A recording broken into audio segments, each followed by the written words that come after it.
Students welcome back to six classes. आज इस video में बात करेंगे difference between hardware and software. Hardware क्या होता है, उम्मीद करती हूँ आप सभी को पता होगा, लेकिन अगर हम रियल लाइफ में एक बात करें तो हार्डवेयर एक ऐसी चीज़ है जिसे आप टच कर सकते हैं, जिसे आप फील कर सकते हैं। एग्ज़ाम्पल के लिए हमने यहाँ पे एक पिक्चर दी हुई है मोबाइल को। अगर हम मोबाइल की बात करते हैं स्टूडेंट, तो मोबाइल अगर आप ख़रीद कर लाते हैं बाज़ार से, तो उस मोबाइल को आप टच कर सकते हैं, उसे आप उठाकर उसका वेट जो है आपको फील होता है। उसी तरह से अगर हम सॉफ्टवेयर्स की बात करते हैं तो वो उनमें आ जाती हैं एप्लीकेशंस। जो आप एप्लीकेशंस रन करते हैं, सॉफ्टवेयर मतलब कि जो एप्लीकेशंस रन कर रहे हैं आप अपने मोबाइल में, जिससे कि आपके जो डिज़ायर है, मतलब कि व्हाट्सएप चलाना है, आपने फेसबुक चलाना है, मैसेज करना है, फ़ोन कॉल्स करनी है, तो ये सब फंक्शनैलिटीज़ कौन प्रोवाइड कर रहा है? सॉफ्टवेयर। तो सॉफ्टवेयर क्या होती है? वो फंक्शनैलिटीज़ होती हैं जो कि कंप्लीट करती हैं हार्डवेयर को। तो उम्मीद करती हूँ ये थोड़ा सा एग्जांपल आपको समझ में आ गया होगा। आगे और बढ़ते हैं और आपको बताते हैं difference between hardware and software. तो यहाँ पे एक और एग्जांपल दिया हुआ है कंप्यूटर का। कंप्यूटर में जो भी डिवाइसेस ऐसे होते हैं जो अटैच रहते हैं आपके कंप्यूटर से, जिन्हें आप फील कर सकते हैं, जिन्हें आप टच कर सकते हैं, they all are categorized under hardware. और ऐसी एप्लीकेशंस जो कि रन होती हैं कंप्यूटर में और आपके रिक्वायरमेंट्स को फुलफ़िल करती हैं, they all are considered under the software. Software के एग्जांपल्स फटाफट मुझे कमेंट सेक्शन बॉक्स में बताइए। थोड़े से एग्जांपल्स मैं आपको यहाँ पे दे देती हूँ। एडोब रीडर हो गया, या फिर ब्राउज़र हो गया जिसमें आप इंटरनेट का यूज़ करते हैं, या फिर माइक्रोसॉफ्ट टूल्स हो गए, माइक्रोसॉफ्ट वर्ड, पावर पॉइंट, ये सब क्या आते हैं स्टूडेंट? सॉफ्टवेयर के अंदर। या फिर आप जो हैं ऑडियो सुनना चाहते हैं विंडोज़ मीडिया प्लेयर चलाकर, they all are categorized under the software. तो यहाँ पे आप देख सकती हैं हार्डवेयर में आप देख सकते हैं जो आपका मॉनिटर हो गया, या फिर सिस्टम यूनिट हो गई, या फिर प्रिंटर हो गया, mouse, keyboard, mass storage device, they all are categorized under the hardware. वही बात करते हैं सॉफ्टवेयर की, तो वहाँ पे आप देख सकते हैं जो व्हाट्सएप आप रन कर रहे हैं, या फिर माइक्रोसॉफ्ट टूल्स आप रन कर रहे हैं, या फिर कोई म्यूज़िक सुन रहे हैं, they all are categorized under the software. Differentiation की बात करते हैं तो हार्डवेयर क्या है? Physical parts of the computer है that cause processing of the data. लेकिन वहीं सॉफ्टवेयर की बात करते हैं, it is the set of the instruction. Set of the instruction कैसी? जो कि बताती है कंप्यूटर को कि क्या करना है।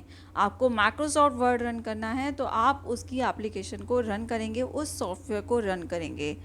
तो जो भी एडवाइस दी जाती है वो दी जाती है सॉफ्टवेयर के द्वारा, और रन किसके द्वारा हो रहा है? हार्डवेयर के द्वारा। तो हार्डवेयर क्या कर रहा है? प्रोसेसिंग कर रहा है, और जो इंस्ट्रक्शन देने वाला है वो कौन है? सॉफ्टवेयर। दूसरी एग्जांपल देखिए, जो पॉइंट दिया हुआ है, इट इज़ मैन्युफैक्चर्ड, उसे मैन्युफैक्चर किया जा रहा है, और जो हमारी एप्लीकेशन है, जो सॉफ्टवेयर है, वो उसे क्या कराया जा रहा है? उसे डेवलप किया जा रहा है, उसे इंजीनियर्ड किया जा रहा है। Hardware can not perform any task without software. ये दोनों जो है एक दूसरे के बिना क्या है? इनकम्प्लीट है। अगर आपके पास सिर्फ मोबाइल है, सिर्फ उठाने के लिए मोबाइल है, लेकिन आप उसमें ना फ़ोन कॉल कर सकते हैं, ना मैसेजेस कर सकते हैं, ना कुछ सुन सकते हैं, इनफैक्ट वो रन ही नहीं करता, तो क्या वो आपके लिए कुछ काम का है? It is just as a dump. तो अगर सॉफ्टवेयर नहीं है तो हार्डवेयर का कोई रोल प्ले नहीं होता है। सिमिलरली सॉफ्टवेयर है, हार्डवेयर नहीं है, हार्डवेयर के बिना क्या है? आपके सॉफ्टवेयर रन ही नहीं होंगे। तो ये दोनों क्या है? एक दूसरे को कंप्लीट बनाते हैं, और एक के बिना दूसरा क्या है? Incomplete. Next point is hardware are the physical electronic devices, जिन्हें हम देख सकते हैं, जिन्हें हम टच कर सकते हैं, उसके वेट को फील कर सकते हैं। सॉफ्टवेयर को हम देख तो सकते हैं, आप एप्लीकेशंस देख सकते हैं, उन्हें रन कर सकते हैं, लेकिन उन्हें टच नहीं कर सकते हैं। Next point, it has main categories. 4 main categories जो हैं वो रहती हैं हार्डवेयर में: input device, output device, storage and internal components. वही बात करते हैं सॉफ्टवेयर की, तो वो क्या है? 2 पार्ट्स में बेसिकली कैटेगराइज रहता है। One is system software and another one is application software. System software क्या होता है? जैसे ही आप अपने फ़ोन को लेकर आते हैं, तो फ़ोन में क्या करते हैं, सबसे पहले फ़ोन को ऑन करते हैं, टर्न ऑन करते हैं, तो वो क्या करता है, एंड्रॉयड की प्रोसेसिंग होती है या फिर iOS की प्रोसेसिंग होती है अगर आपके पास एप्पल का फ़ोन है। ये सब क्या है, ऑपरेटिंग सिस्टम लोड हो रहा है, ये सिस्टम सॉफ्टवेयर हो गया। अब ऑपरेटिंग सिस्टम लोड होने के बाद ही आपकी एप्लीकेशंस जो हैं उसके ऊपर रन करती हैं, लाइक फ़ोन कॉल्स हो गई, मैसेजेस हो गए, व्हाट्सएप हो गए, ये सब क्या है, एप्लीकेशन सॉफ्टवेयर है। इसके बारे में पूरा डिटेल में पढ़ेंगे आगे, थोड़ा सा मैंने आपको यहाँ पे ओवरव्यू दे दिया है system software and application software. Next is hardware is not affected by the computer viruses. जो वायरसेस होते हैं, जो ऐसी प्रोग्राम्स होते हैं जो कि कुछ डिस्टर्बेंस प्रोवाइड करते हैं हमारे कंप्यूटर में, उससे हार्डवेयर जो है इफेक्ट नहीं होता है, लेकिन सॉफ्टवेयर इफेक्ट होता है। आपने जनरली देखा होगा कि जो आपकी प्रोसेसिंग है वो स्लो डाउन हो रही है, या फिर आपने कोई सॉन्ग रन किया हुआ है तो वो बीच बीच में अटक अटक के चल रहा है। तो वायरसेस क्या करता है, डिस्ट्रप्शन प्रोवाइड करता है आपके कंप्यूटर में, जिससे जो प्रोसेसिंग है वो क्या हो जाती है, वीक हो जाती है। तो वायरसेस जो है वो इफेक्ट करती हैं आपके सॉफ्टवेयर को, लेकिन हार्डवेयर को वो इफेक्ट नहीं करते हैं। It cannot be transferred from one place to another electronically through network. Electronically जो है हम हार्डवेयर को एक जगह से दूसरी जगह नहीं भेज सकते हैं, आपको मैनुअली उसको उठाकर जो है शिफ्ट करना पड़ेगा अपनी प्लेस से दूसरी प्लेस में।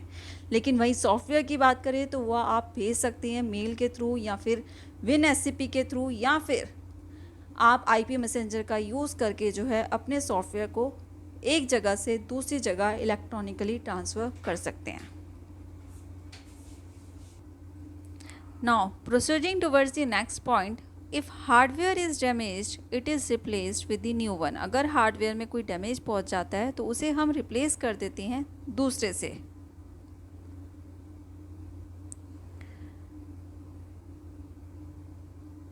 लेकिन अगर आपका सॉफ्टवेयर डैमेज हो जाता है तो उसकी हम बैकअप कॉपी रखते हैं, जिसको हम फिर से इंस्टॉल करके अपने सॉफ्टवेयर को रन करते हैं। एग्जाम्पल देख लेते हैं हार्डवेयर के। कीबोर्ड हो गया, माउस हो गया, मॉनिटर हो गया, जो भी आपके इनपुट आउटपुट डिवाइसेस होते हैं, जो CPU होते हैं, they all are categorized under the hardware. और वहीं बात करें सॉफ्टवेयर की, तो जो MS का जो भी हमारे पास टूल्स होते हैं, वर्ड हो गया, पैकेज जो रहता है पूरा, वर्ड हो गया, पावर पॉइंट हो गया, एक्सेल हो गया, या फिर फोटोशॉप यूज़ कर रहे हैं, पेंट यूज़ कर रहे हैं, आप जो भी एप्लीकेशंस यूज़ कर रहे हैं अपने कंप्यूटर में, they all are categorized under the software. Yes, proceeding towards the next, यहाँ पे आपको फिर से एक बार हमने एग्जांपल दिया हुआ है हार्डवेयर एंड सॉफ्टवेयर। स्टूडेंट, हम इतनी सारी इमेजेस इस वजह से लेकर आते हैं जिससे कि आपके माइंड में रिटेन रहे।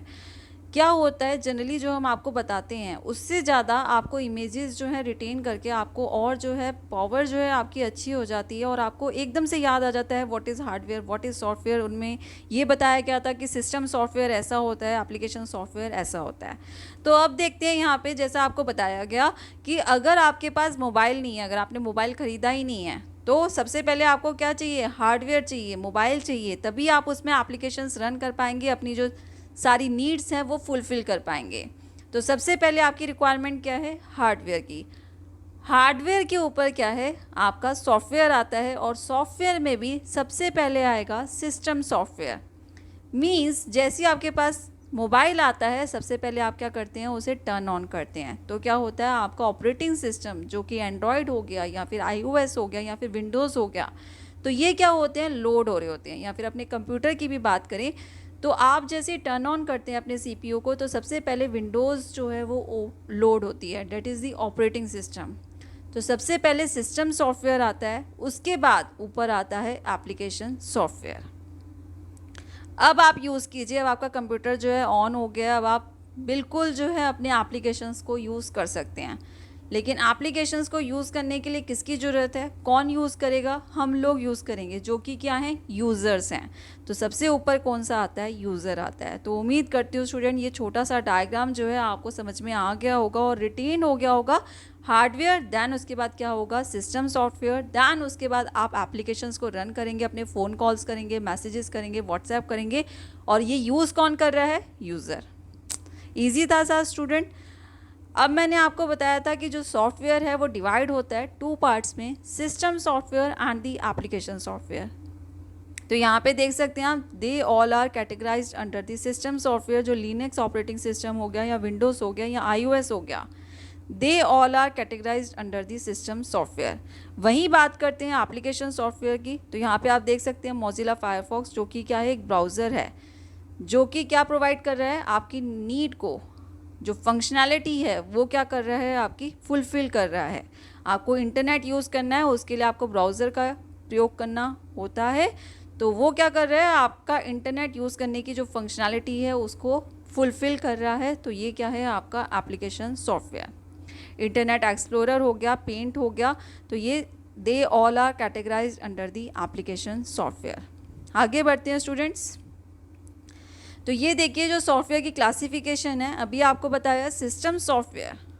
तो सिस्टम सॉफ्टवेयर में एक ऑपरेटिंग सिस्टम हो गया, देन उसके बाद सिस्टम डेवलपमेंट सॉफ्टवेयर, लाइक जो हम टूल्स यूज़ करते हैं ट्रांसलेट करने के लिए, जो आप प्रोग्रामिंग लैंग्वेजेस बनाते हैं तो उसमें ट्रांसलेटर का प्रयोग किया जाता है, जिससे कि कंप्यूटर जो है उसको ट्रांसलेट कर सकें। तो सिस्टम को डेवलप करने के लिए जो सॉफ्टवेयर बनाए गए हैं वो भी कैटेगराइज होते हैं सिस्टम सॉफ्टवेयर में। ट्रांसलेटर जो होते हैं वो हम फिर से एक और जो है वीडियो लेकर आएंगे, तो ज़्यादा आपको टेंशन लेने की ज़रूरत नहीं है स्टूडेंट, बस एक बेसिक कॉन्सेप्ट पता होना चाहिए कि आजकल जो प्रोग्राम्स बन रहे होते हैं वो क्या होते हैं, ह्यूमन रीडेबल। आप जो है फटाफट प्रोग्राम्स कैसे बना सकते हैं, अगर आपको 0-1 की लैंग्वेज में बनाने लग जाए तो बहुत टाइम जो है उसमें लग जाएगा। तो आप जो है अपने ह्यूमन रीडेबल, जो कि ह्यूमन के लिए बहुत ही ईजी होते हैं अंडरस्टैंडिंग करने में, उन प्रोग्राम्स का यूज़ करके आप प्रोग्राम को डेवलप करते हैं। देन कंप्यूटर उसे रन कैसे करता है, क्योंकि वो सिर्फ और सिर्फ 0 और 1 रीड कर सकता है, तो उसके लिए ट्रांसलेटर का प्रयोग होता है। So they are categorized under the system development software. Next is utility programs. ऐसे प्रोग्राम्स जो हमारे कंप्यूटर की फंक्शनैलिटी को, जो एप्लीकेशंस यूज़ की जा रही हैं उनको और इम्प्रूव करता है, उनमें आते हैं हमारी यूटिलिटी प्रोग्राम्स। अभी पूरा अच्छे से बताएंगे आपको यूटिलिटी प्रोग्राम्स के बारे में। आगे बढ़ते हैं एप्लीकेशन सॉफ्टवेयर, उसमें यूज़र डेवलप्ड प्रोग्राम्स हो गए। आजकल आप देखते होंगे कि आपके पास बहुत सारी ऐसी एप्लीकेशंस हैं जो कि आ गई हैं। इनफैक्ट स्टूडेंट्स भी आजकल एप्लीकेशंस जो है बनाने लग गए हैं और प्ले स्टोर में इंस्टॉल करने लग गए हैं। तो ये सब क्या है, यूज़र डेवलप्ड प्रोग्राम्स होते हैं। ये एप्लीकेशन पैकेज हो गया, MS word, Lotus, they all are categorized under the application software. तो यूटिलिटी प्रोग्राम्स अभी आपको बताया, जो कि हमारे कंप्यूटर की फंक्शनैलिटी को इम्प्रूव करते हैं। वो कैसे करते हैं, जो भी अनयूज डाटा है उसे डिलीट करके। Disk defragmentation, what is that? देखिए, आपने मेमोरी में जो है डाटा एलोकेट किया जाता है, आपने कोई चीज़ रन करी और मेमोरी में जो है वो डाटा एलोकेट हो गया। टेकिंग एन एग्जांपल, ये जो मेमोरी ब्लॉक्स होते हैं, मेमोरी में जो डाटा स्टोर होता है वो in the form of memory blocks में होता है। तो लाइक टेकिंग एन एग्जांपल, एक ब्लॉक का साइज S1 है, दूसरे का S2, तीसरे का S3 एंड S4। अब आपने कोई डाटा रन किया जिसने स्पेस ऑक्यूपाई कर ली दिस वन। अब कुछ और डाटा आपने रन किया जिसने स्पेस ऑक्यूपाई करी दिस वन। अब एक और आपको डाटा रन करना है, लेकिन उसका जो साइज़ है वो क्या है, S2 + S4 के बराबर। तो इसका मतलब क्या हुआ, ना तो वो S2 में आ सकता है ना वो S4 में आ सकता है। तो इससे क्या हो रहा है, आपकी जो मेमोरी है वो अनयूज रह जाती है।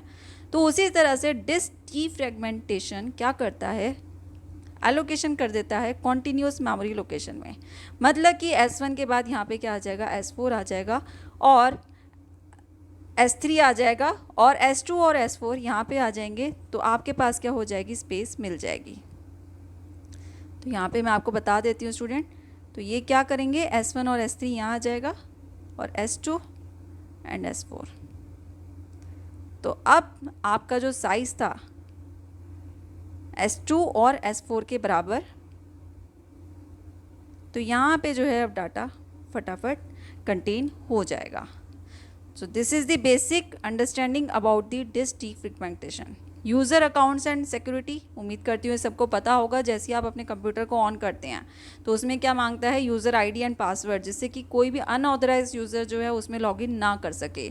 So this is also an example of utility programmes. Antivirus software जो होते हैं जिससे आपके जो वायरस हैं वो ख़त्म किए जाते हैं, they all are categorized under the utility package. Software को अपडेट करते रहना जिससे कि आप जो नई फंक्शनैलिटी हैं उन्हें भी यूज़ कर सकें। सिस्टम को क्लीन अप करता, इंक्रिप्शन और डिक्रिप्शन प्रोवाइड करना जिससे कि आपका जो भी डाटा फ्लो कर रहा है वो क्या हो, सिक्योर्ड हो, कोई भी इधर से आकर आपका जो डाटा है वो थेफ्ट ना कर सके। Formatting, so these all are example of the utility programs. Examination में जनरली आपको क्वेश्चन ये देखने को मिल जाता है कि यूटिलिटी प्रोग्राम्स क्या होते हैं, या फिर जो पासवर्ड एनेबल्ड होता है या फिर डिस्क डीफ्रेगमेंटेशन होता है, ये all are examples of which software, तो विच प्रोग्राम, तो ये क्या आ जाएगा आंसर आपका, utility programmes. Now student, proceeding towards the multiple choice question सबसे अच्छा पार्ट रहता है, मतलब कि जिसमें आपकी बेसिक अंडरस्टैंडिंग जो है वो क्लियर हो जाती है और अगर आपके कोई डाउट है तो वो भी आपको पता लग जाते हैं। तो देखते हैं यहाँ पे, फटाफट देखेंगे कि कौन जो है सबसे अच्छा परफॉर्मेंस देने वाला है यहाँ पे। तो फटाफट इसके जो आंसर्स हैं हमें कमेंट सेक्शन बॉक्स में ज़रूर बताइएगा। और उससे पहले मैं आप सभी से एक रिक्वेस्ट करूँगी कि अगर अभी तक आपने अनअकैडमी लर्निंग ऐप में फॉलो नहीं किया है तो आज ही आप प्ले स्टोर में अनअकैडमी लर्निंग ऐप को डाउनलोड कर लीजिए और मेरे जो लिंक है नीचे दिया हुआ उस पर फॉलो कर लीजिए, या फिर आप मेरे नाम से भी सर्च ऑन कर सकते हैं, पायल हेमनानी, और वहाँ पे फॉलो कर लीजिए, क्योंकि मैं बैंकिंग एग्जामिनेशन से रिलेटेड आगे बहुत सारे कोर्सेज अपलोड करती रहूँगी जो कि आपके banking examination point of view से बहुत ही हेल्पफुल हो सकते हैं। तो बढ़ते हैं स्टूडेंट मल्टीपल चॉइस क्वेश्चंस पे। Which of the following is not an example of system software, इसमें से कौन सा जो है एग्जाम्पल नहीं है सिस्टम सॉफ्टवेयर का, फटाफट बताइए स्टूडेंट। आपको बताया था language translator, utility software, communication software. Communication क्या हो गया, जो कि लैंग्वेज को ही आपका क्या कर रहा है, इम्प्रूव कर रहा है, तो ये भी किस में होते हैं, सिस्टम सॉफ्टवेयर ही हैं। लेकिन जो वर्ड प्रोसेसर है वो क्या फुलफिल करता है, आपकी रिक्वायरमेंट को फुलफिल करता है, and they are categorized under the application software. Answer is option number A. Proceeding towards the next question. Dash is designed to solve a specific problem or to do a specific task. उम्मीद करती हूँ फटाफट answers जो हैं आपके यहाँ पे, options की भी ज़रूरत नहीं है, फटाफट आंसर्स जो हैं फटाफट बताइए स्टूडेंट, इसका क्या होना चाहिए। ऐसे कौन से सॉफ्टवेयर्स होते हैं जो कि आपकी एक स्पेसिफिक रिक्वायरमेंट या फिर जो आपकी स्पेसिफिक प्रॉब्लम है उसको फुलफिल करने के लिए बनाए गए होते हैं, they are the application software. Answer is option number D. Proceeding towards the next question, the physical devices of a computer. क्या बोलते हैं, what are the physical devices of a computer? Hardware, software, package और the system software. Answer दीजिए student फटाफट। Physical devices of a computer, जो भी आपके input लगे होते हैं, आउटपुट लगे होते हैं, keyboard, mouse, printer, they all are categorized under the hardware, जिसे हम टच कर सकते हैं, फील कर सकते हैं। So that was all for today student, thank you all, keep watching, keep learning. Video पसंद आया हो तो प्लीज़ लाइक और शेयर करना मत भूलिएगा, और अगर अभी तक आपने हमारी वीडियो को सब्सक्राइब नहीं किया है तो वीडियो के नीचे दिए गए लाल बटन को दबाकर सब्सक्राइब करने के बाद नोटिफिकेशन बेल को दबाना मत भूलिएगा। इससे हमारी जो भी अपकमिंग वीडियोस हैं उनकी नोटिफिकेशन तुरंत ही आपको अपने सिस्टम या मोबाइल पे मिल जाएंगी। So thank you all, keep watching, keep learning.